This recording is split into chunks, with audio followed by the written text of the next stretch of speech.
नमस्कार मित्रांनो, I hope you guys are doing great.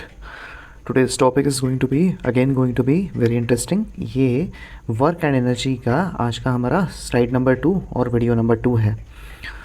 तो इसको हम थोड़ा सा जानेंगे. हमने अब तक के वर्क के बारे में हमने थोड़ा बहुत अच्छा समझा था अच्छे से. अब हम एनर्जी की तरफ चलेंगे. यस, तो एनर्जी का मतलब क्या होता है. यहाँ पे अगर डेफिनेशन की बात कर रहे हैं, the capacity of body to perform work is called as energy. The capacity of body to perform work is called as energy. अब एनर्जी को हम सिंपल भाषा में मतलब हमारी जो रूस की जो भाषा है उसमें अगर बात करें तो ऊर्जा बोल सकते हैं, ताकत बोल सकते हैं. सो कौन से फॉर्म्स में हमारे पास एनर्जी अवेलेबल है. जैसे हम सोलर एनर्जी, ये देखिए सोलर पैनल टाइप का कुछ दिख रहा है आपको. सन की जो एनर्जी है हम इसमें स्टोर करते हैं. स्टोर करने के बाद उसको इलेक्ट्रिक या फिर इलेक्ट्रिक एनर्जी में कन्वर्ट करके हम अपने घरों में लाइट जलाते हैं, ऐसा आप बोल सकते हैं अपन. देन उसके बाद में क्या है, here you can see this windmill. पवन चक्की वगैरे ज्याला म्हणतात तुम्हाला माहीत असेल, कधीतरी तर पाहिली असेल. पुण्याला, मराठवाडा वगैरे त्या साईडला या टाईपचं एनर्जीचं प्रोडक्शन केलं जात असते. मग त्याच्यानंतर इथे पण तुम्हाला काहीतरी दिसून राहिलं है. यहाँ पे एक तो ये केमिकल टाइप की या फिर न्यूक्लियर टाइप की एनर्जी को डेवलप किया जा रहा है ताकि उसको भी क्या इलेक्ट्रिकल एनर्जी में कन्वर्ट किया जाए और फिर उससे पावर मतलब हमारे घरों में इलेक्ट्रिसिटी, रोशनी आए, इसके लिए यूज़ किया जाता है. सो अगेन देख लेते हैं. The capacity of body to perform work is called as energy. ठीक है, ये आपको रट ही लेना है, बिल्कुल अच्छे से कर ही लेना है, याद ही कर लेना है इसको. The unit of work and energy are the same. The unit of work and energy are the same. ठीक है, उसमें कोई चेंज नहीं है, जैसा कि हमने पहले वाले वीडियो में देखा था. The unit in SI system is joule. Work का भी जूल था एसआई सिस्टम में, और उसी प्रकार सीजीएस सिस्टम में भी क्या था, सीजीएस सिस्टम में अर्थ था. एसआई सिस्टम में जूल था, सीजीएस में अर्थ था. वर्क का और एनर्जी का दोनों का जो है यूनिट जो है वो बिल्कुल सेम है.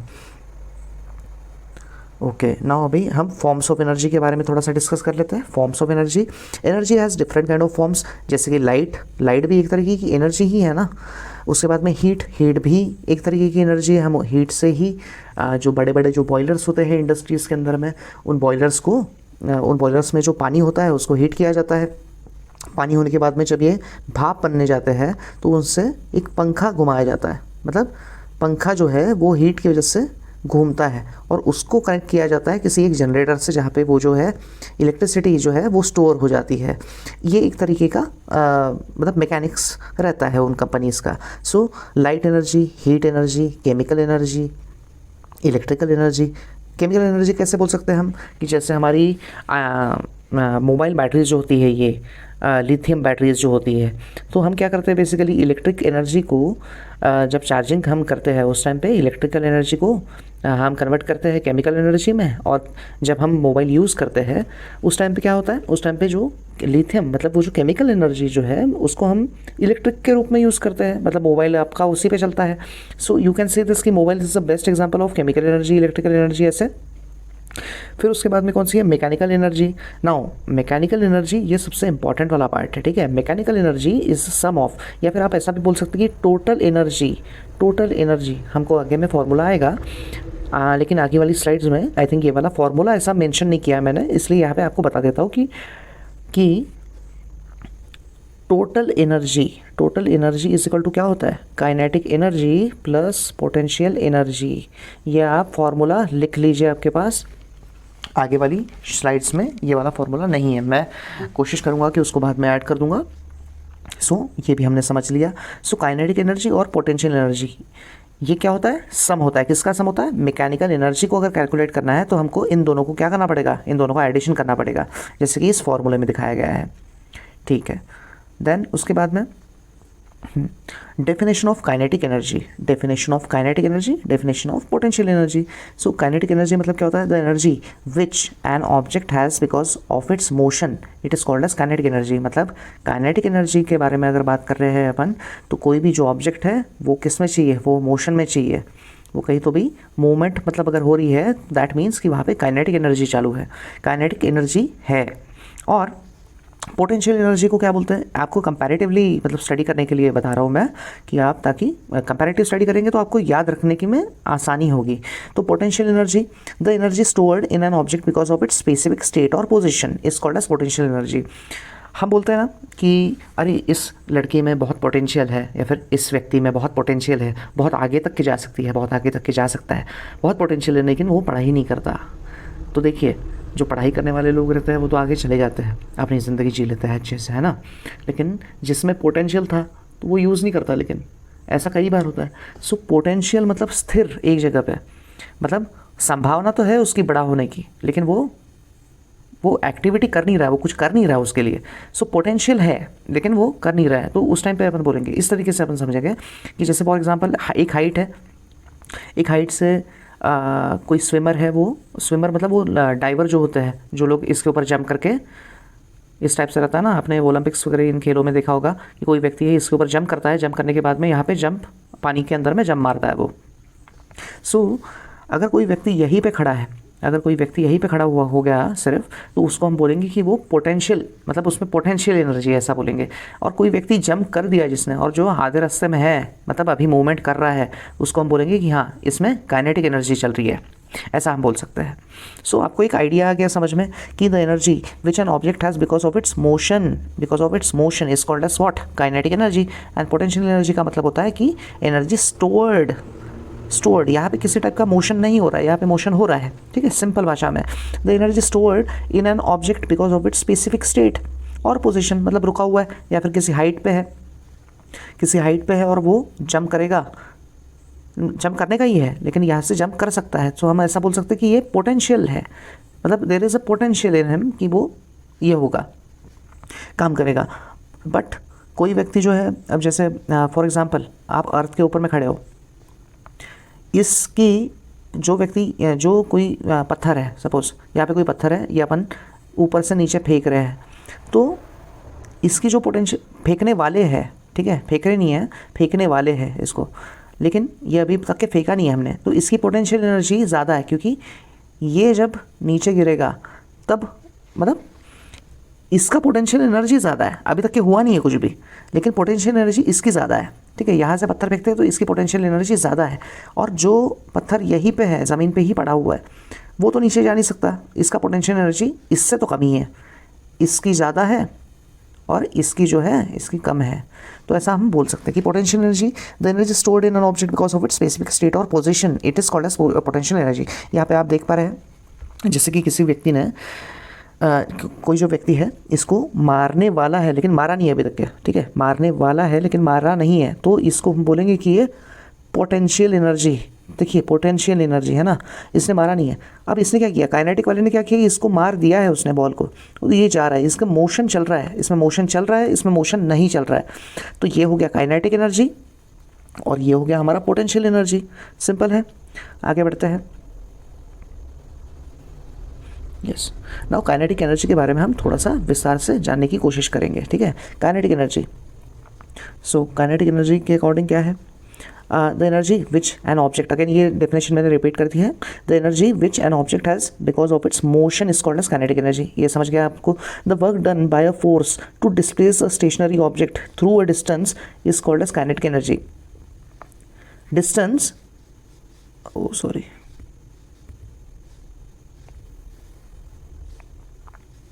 the work done by a force to displace a stationary object through a distance is the kinetic energy gained by the object। मतलब कोई ऑब्जेक्ट क्या है, गेन करेगा। जैसे वो बॉल था, वो बॉल को जब तक के नहीं मारे, वो जिस व्यक्ति ने उस बॉल को मारा है उसके भी मसल में एनर्जी थी, वो मसल की जो एनर्जी थी इस बॉल को लगने के बाद में इसमें ट्रांसफ़र हो गई और ये बॉल जो है वो दूर चले गया, या फिर दूर, मतलब वो दूर मार पाया वो जो व्यक्ति है।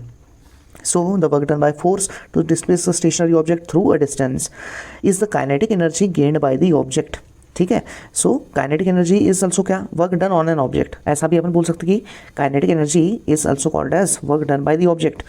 यहाँ पे हमने एक फॉर्मूला भी डिराइव कर लिया कि जैसे वर्क का फॉर्मूला क्या था, फोर्स इनटू डिस्प्लेसमेंट, वैसे ही काइनेटिक एनर्जी का भी क्या है, काइनेटिक एनर्जी का भी क्या है, formula force into displacement same ही है, क्योंकि यहाँ पे बोल दिया कि काइनेटिक एनर्जी भी सेम है और वर्क भी सेम है, तो यहाँ पे W is equal to F into S, आपको ये वाला फॉर्मूला पता ही है, वही फॉर्मूला को हमने इस तरीके से लिख दिया, कोई गलत नहीं किया हमने काम। ठीक है, अगले वाली स्लाइड पे चलते हैं। हाँ, इस चीज़ को थोड़ा सा जान लेंगे। यहाँ पे देखिए काइनेटिक एनर्जी, ये व्यक्ति मोशन में है, ये काइनेटिक एनर्जी है, ये भी व्यक्ति काइनेटिक एनर्जी में है क्योंकि ये भी मोशन में है, लेकिन ये व्यक्ति जो है ये रुका हुआ है, तो इसको हम बोलेंगे कि ये पोटेंशियल एनर्जी वाला है और इसको बोलेंगे हम ये काइनेटिक एनर्जी वाला है। ये भी क्या है, काइनेटिक एनर्जी वाला है। आपको समझ गया है? Now expression of kinetic energy, ऐसा आपको बुक में दिया है बाय द वे, ये आपको इस तरीके से बुक में दिया है, ये वाला जो है, ये वाली चीज़ आपको बुक में दी गई है, लेकिन यहाँ पे सिर्फ हम जान लेते हैं। मैं अगली वाली स्लाइड में इसको एक्सप्लेन करता हूँ अच्छे से, मेरी रिटन हैंड रिटन स्लाइड है तो वो आपको ज़्यादा अच्छे से समझेगी इसके बजाय। सो यहाँ पे हम देख लेते हैं कि क्या व्हाट्स व्हाट। एम मतलब मास होता है, यू मतलब इनिशियल वेलोसिटी होती है, जैसे कि हमने लॉज ऑफ मोशन में वगैरह पढ़ा था। इनिशियल वेलोसिटी मतलब क्या होता है, यू से डिराइव होती है, और जहाँ की जब मतलब इस ये जो डिराइव अपन करने वाले हैं इसमें यू की वैल्यू 0 ली गई है। ठीक है, नथिंग टू वरी अबाउट। फिर क्या है, फाइनल वेलोसिटी v है, f is equal to force होता है, t मतलब टाइम होता है, s मतलब डिस्प्लेसमेंट होता है। ये सब सारी चीज़ें आपको पता है अच्छे से। अपन अगली वाली स्लाइड में इसको और अच्छे से समझते हैं, ये सेम चीज़ को नेक्स्ट स्लाइड में। यस, सो ये देखिए ताकि आपको अच्छे से समझ में आए, मैंने ऑलरेडी इसको उस तरीके से बना के रखा है, ये आपको ज़्यादा अच्छे से ज़्यादा बेहतर समझ में आएगा। So what is this expression of kinetic energy, expression of what, kinetic energy, we know W is equal to F into S. ठीक है, ये वाली भी चीज़ें अपने को पता है सारी चीज़ें। According to second law of motion, ये देखिए according to second law of motion हमको क्या पता है, S is equal to ut plus half AT square. ये हमने लॉज ऑफ मोशन में ये चीज़ पढ़ी थी, सेकंड लॉ ऑफ मोशन है ये न्यूटन साहब का। सो व्हाट, और एक चीज़ अपने को पता है, F is equal to m into a. ठीक है, F is equal to mass into acceleration, ये भी हमको पता है, कोई नई बात नहीं है। उसके बाद में यहाँ पे क्या बोला गया कि here initial velocity is equal to U is equal to 0, मतलब स्टार्टिंग की जो वेलोसिटी है वो हमने शून्य रखी है, क्योंकि किसी भी टाइप का जब अपन फोर्स लगाएंगे या फिर किसी भी टाइप का हम पुश करेंगे, धक्का मारेंगे, पाइडल लगाएंगे, जो भी है, तभी हमारा वर्क पॉसिबल है, तभी हमारा डिस्प्लेसमेंट पॉसिबल है। इसलिए उसको हमने यू को, इनिशियल वेलोसिटी को हमने क्या रखा है, 0 लिखा है। सो इसमें और क्या देखते हैं, U is equal to S is equal to U T plus half AT square. ये वाला जो है u का जो हम वैल्यू लिख रहे हैं वो इसमें डाल रहे हैं, इसी एक्सप्रेशन में u की जो वैल्यू है ये इस वाले में डाल रहे हैं। ठीक है ना। सो हमको क्या मिला है, s is equal to half AT square. ये देखिए यहाँ पे हमने 0 रख दिया, 0 इंटू टी, ये 0 हो गया टोटल, और बचा क्या, हाफ AT स्क्वायर बचा है हमारा। सो इसको हमने दिया था number 1, f is equal to m into a, और इसको हमने दिया था नंबर 2। नाउ अपन क्या कर रहे हैं कि putting 1 and 2 in w into W is equal to FS, ये वाला देख रहे हो, इस वाले में किसको, 1 की और 2 की वैल्यूज हम कहाँ पे डाल रहे हैं, इसमें डाल रहे हैं। इसकी भी वैल्यू डाल दी, इसकी भी वैल्यू डाल दी। देखिए अब क्या मिलता है, W is equal to F into S. आपने को F मतलब क्या था, F मतलब था MA, हमने लिख दिया यहाँ पे MA। फिर क्या था, SA, ये देखिए S है यहाँ पे, S इज इक्वल टू क्या डाल दिया हमने, S की वैल्यू ये वाली है हाफ AT स्क्वायर, तो हाफ AT स्क्वायर भी डाल दिया हमने। तो हमको क्या अल्टीमेटली क्या मिला, W is equal to half AT का होल स्क्वायर, ये ऐसा इस टाइप का एक्सप्रेशन मिला हमको। अब इसी एक्सप्रेशन को आगे और बढ़ाते हैं। अभी देखिए और क्या होता है जादू, when using first law of motion, now we are using first law of motion. अब फर्स्ट लॉ ऑफ मोशन क्या था, v is equal to U plus AT, ये भी हमको पता है। अब यहाँ पे अगेन इनिशियल वेलोसिटी मतलब कि u इज इक्वल टू क्या है हमारा, 0 है, इसलिए यहाँ पे 0 लिख दिया, 0 plus AT। So v is equal to AT, इस तरीके से हमारा एक एक्सप्रेशन बना। फिर हमने क्या किया कि दोनों तरफ हमने स्क्वायर ले लिया, मतलब सपोज 1 है, सपोज यहाँ पे 2 है, इज इक्वल टू 2 है, ये बोल जाइए थोड़ी देर के लिए, 2 इज इक्वल टू 2, और दोनों तरफ हमने स्क्वायर ले लिया। कुछ गलत हो जाएगा क्या, इधर भी ले लिया, इधर भी ले लिया, 4 इज इक्वल टू 4, कोई गलत बात नहीं है इसमें, ये जैसे कि वैसे सेम ही चल रहा है ना। सो यहाँ पे हमने क्या किया कि we are taking squares on both the sides. इस वाले को ऐसा वाला बना दिया हमने, इसके साइड में भी स्क्वायर ले लिए, इसके ऊपर भी स्क्वायर ले लिए। So v square is equal to AT square ले लिया हमने। उसके बाद क्या बोलते हैं, ये putting 4 and 3 we get, putting 4 in 3 मतलब ये वाली जो वैल्यू है ये हमने कहाँ लगाई, ये इस वाले में, फोर्थ की वैल्यू हमने डाली थर्ड वाले में। तो हमको क्या समझ में आया, W is equal to half m है, और AT स्क्वायर को हमने कैसे लिखा, ये वाला देखो, AT स्क्वायर को हमने कैसे लिखा, V2, या फिर V स्क्वायर हमने लिखा है। 80² को ही हमने V² लिखा, कोई गलत काम नहीं किया हमने, और अल्टीमेटली हमको कौन सा वाला एक्सप्रेशन मिला, ये वाला। The kinetic energy gained by an object is the amount of work done on an object. So again अपने को ये वाला पता है कि काइनेटिक एनर्जी और वर्क हमने सेम लिखे थे, जैसे कि हमने प्रीवियस स्लाइड्स में ऑलरेडी देख लिया है। So kinetic energy is equal to half mv²। ये हमको क्या मिला expression, what is this, kinetic energy is equal to half mv², और ये क्या है, it is expression of kinetic energy. ये आपको ध्यान में रखना है, आपके एग्जाम में ये आ सकता है। अगली स्लाइड पे देखते हैं। यस, सो नाउ अभी हम इसके एग्जाम्पल्स देखेंगे कुछ। तो देखिए क्या बोल रहा है, a stone having a mass of 250 ग्राम, यहाँ पे मास दे दिया उसने, फॉलिंग फ्रॉम अ हाइट बोल दिया उसने। How much kinetic energy does it have at the moment when its velocity is 2 metre per second. मतलब 3 चीज़ें दी गई है, मास दिया है, इस मास को हमने क्या किया, इस मास को हमने कर दिया केजे में कन्वर्ट, ये ग्राम में था, इसी को हमने केजे में कन्वर्ट कर दिया। इसको कन्वर्ट करने के लिए क्या किया हमने, 250 डिवाइडेड बाय वॉट, ये ग्राम है, और 1 किलो में कितना आता है, सो हमारा ये कैसा हो गया 0.02 kg हो गया ये, ठीक है। हाँ, सो इसको हमने कन्वर्ट कर लिया ऐसे। देन हमको पता है v की वैल्यू मतलब when it have the moment when its velocity is 2 metre per second, हमको वेलोसिटी भी मिल गई मीटर पर सेकंड में। और काइनेटिक एनर्जी का फॉर्मूला हमको पता है half mv², half mv, m मतलब ये वाला, और v मतलब ये वाला, मतलब 2 का स्क्वायर, तो 0.5 जूल अपना आंसर आ गया। सिंपल है, बेसिक है, कोई बहुत ये वाली बात नहीं है, सिंपल सी चीज़ है, आपको सिर्फ गौर से इसका प्रैक्टिस करते रहना है। अब अपन पोटेंशियल एनर्जी के बारे में जानेंगे।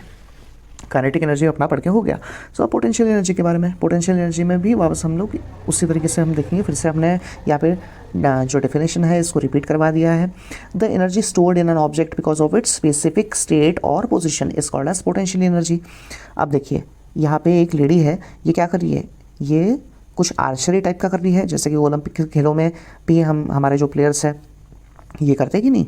सो यहाँ पे अगर इसने ये खींच के रखा है, ठीक है, इसने ये जो बो है, बो एंड एरो जो है, बेसिकली इसको बो बोला जाता है और इसको, इस डंडी को एरो बोला जाता है, ठीक है, बो एंड एरो बोलता है। सो इसको इन्होंने खींच के रखा है, लेकिन इन्होंने छोड़ा नहीं है, इन्होंने पकड़ के रखा है यहाँ पे। सो इसको हम बोलेंगे कि पोटेंशियल एनर्जी इसमें स्टोर्ड है, पोटेंशियल एनर्जी, ठीक है। और जैसे ही इन्होंने छोड़ा, ये एरो जो है ये आगे भाग गया, और आगे भाग गया, और आगे भाग गया, ठीक है। सो ऐसा बोल सकते हैं कि ये जो है ये पोटेंशियल एनर्जी का डायग्राम है और ये काइनेटिक एनर्जी वाला है। आपको आ गया वैसे समझ में, लेकिन फिर भी बताना ज़रूरी है, ठीक है। Now expression of potential energy, इसके बारे में भी देख लेते हैं। बहुत सिंपल करके बताया मैंने आपको, बहुत सिंपल तरीके से पढ़ेंगे, अच्छे से पढ़ेंगे, बिल्कुल समझ में आ जाएगा आपके। To carry an object of mass m, देखिए मास m दिया है, हाइट h दी है, उसके बाद में क्या है, अबाउट द अर्थ सरफेस, ठीक है। A force equal to mg, F is equal to mg, आपको पता है g की वैल्यू आपको बताई थी जैसे कि मैंने, वो क्या, g मतलब क्या होता है, एक्सेलरेशन ड्यू टू ग्रेविटी, ये हमने पहले भी देखा था, ठीक है। Then mg has to be use against the direction of gravitational force, देखिए यहाँ पे क्या बोला है, ग्रेविटेशनल फोर्स, इसलिए इस यहाँ पे g का भी एक उपयोग होगा। तो देखिए क्या होता है, the amount of work done can be calculated as work is equal to force into displacement f into s, हमको पता है ये ऑलरेडी, लेकिन यहाँ पे हमको क्या ग्रेविटेशनल फोर्स भी बोला गया है, इसलिए w is equal to mg into h भी हमने कर दिया, तो w is equal to mg h आ गया, ये एक्सप्रेशन आ गया इस तरीके से। The amount of potential energy stored in object because of its displacement, तो यहाँ पे अगेन पोटेंशियल एनर्जी का क्या आ गया हमारा, mgh आ गया, मतलब mg तो था ही पहले से, और h मतलब उस ग्रेविटेशनल फोर्स के हिसाब से, ग्रेविटेशन के लिए ये g का हमने यूज़ किया, ठीक है। और क्या बोला है, डिस्प्लेसमेंट टू हाइट h, देखिए यहाँ पे h भी हमने लिखा है, m मतलब मास, g मतलब ग्रेविटेशनल कांस्टेंट, h मतलब height, displacement of height h causes energy equal to mgh to be stored in an object, ठीक है। आपको ये भी समझ में आ गया है अच्छे से। आगे बढ़ते हैं, इसका और एक एग्जांपल देख लेते हैं, मतलब हमने पोटेंशियल एनर्जी का एक एग्जांपल देखा और काइनेटिक एनर्जी का एक एग्जांपल देखा, अभी हम पोटेंशियल का देखेंगे, ठीक है। सो यहाँ पे क्या दिया गया है, सबसे पहले देखिए, पढ़ते समय ही हम बनाते हुए चलेंगे कि 500 kg ऑफ वाटर, ठीक है, लीटर्स में तोला जाता है, लेकिन हमारे ये जो क्वेश्चन है इसमें क्या बोला गया है, 500 kg ऑफ वाटर बोला गया है, तो हम उसके हिसाब से चलेंगे, अपना दिमाग नहीं लगाएंगे, ठीक है। तो क्वेश्चन में आपको क्या पूछा गया है उसके हिसाब से चलना है हमको। 500 kg of water is stored in an overhead tank, मतलब कोई टैंक है। देखिए आप मेंटल पिक्चर बनाना शुरू कर दीजिए थोड़ा सा, कि कोई टैंक है जिसमें पानी भरा हुआ है और क्या बोल रहा है 500 kg of water is stored in an overhead tank of 10 metre height, मतलब इसकी जो हाइट है ये कितनी है 10 मीटर बोल रहा है, 10 metre high building. Calculate the amount of potential energy stored in the water. अब हमको पता है पोटेंशियल एनर्जी का, बहुत सिंपल पता है अपने को कि पोटेंशियल एनर्जी का हमने जो फॉर्मूला दिखा था उसमें क्या था, मास था, mg और h था। इसमें m मतलब मास, g मतलब ग्रेविटेशनल कांस्टेंट, h मतलब हाइट। अपने पास तीनों चीज़ें हैं और हमको पता है ग्रेविटेशनल वैल्यू या फिर ग्रेविटेशनल का जो कांस्टेंट होता है वो क्या होता है 9.8 मीटर पर सेकेंड स्क्वायर। तो देखिए हमने ये वाली चीज़ यहाँ पे लगाई है, m की जगह m डाला। देखिए m की जगह ये देखिए m की जगह हमने m डाला, 10 मीटर की जगह हाइट की जगह हमने हाइट भी डाली और ग्रेविटेशनल कांस्टेंट जो है उसकी जगह मतलब g भी हमने डाल दिया। तो हमारा फाइनल उत्तर क्या आया, potential energy is equal to 49,000 joule, 49000 joule, yes 49,000 joule. ठीक है, सिंपल है, ये बात आपको समझ में आ गई है अगेन। तो आई थिंक हमने एनर्जी का भी जो पार्ट है ये भी अच्छे से समझ लिया है। So thank you for watching, thank you very much.